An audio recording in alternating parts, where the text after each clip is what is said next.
Welcome to Restore 2023. Today we're reading Hebrews chapter 13. It is the final chapter of the writer's treatise and continues the moral appeals begun in chapter 12. And like the rest of the letter, it's full of quotations from and references to the Old Testament, but I'm not going to go into them all here. If you have a Bible with a sidebar, you can follow them up for yourself. There are general exhortations to the readers to strengthen their communal fellowship through brotherly love and by giving hospitality to strangers and caring for fellow Christians imprisoned for their faith.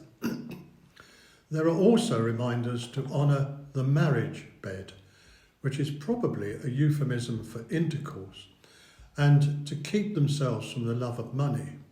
And these are clear exhortations to reject the Greek and Roman cultures which prevailed around them with their smorgasbord of sexual options and tendency to greed.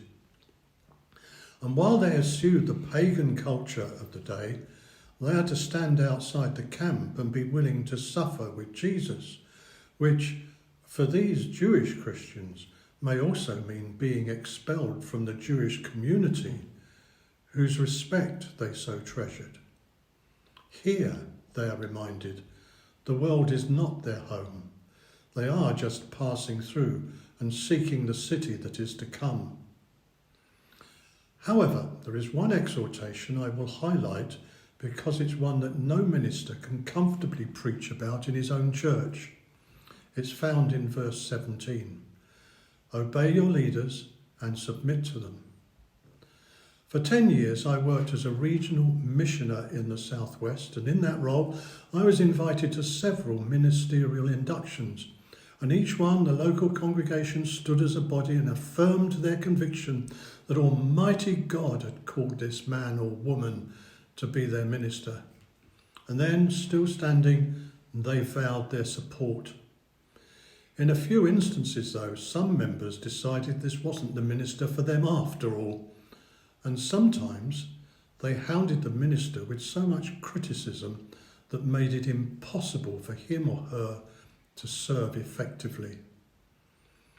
But Hebrews 13 is adamant.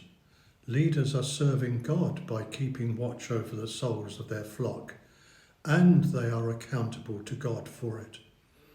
And so congregations should also make a point of remembering the vow they made when the minister was inducted. The concluding benediction expresses in prayer all the faithful leader of verse 17 longs for his flock. And then, after passing on some greetings, the writer of Hebrews concludes with his own benediction. Grace be with all of you.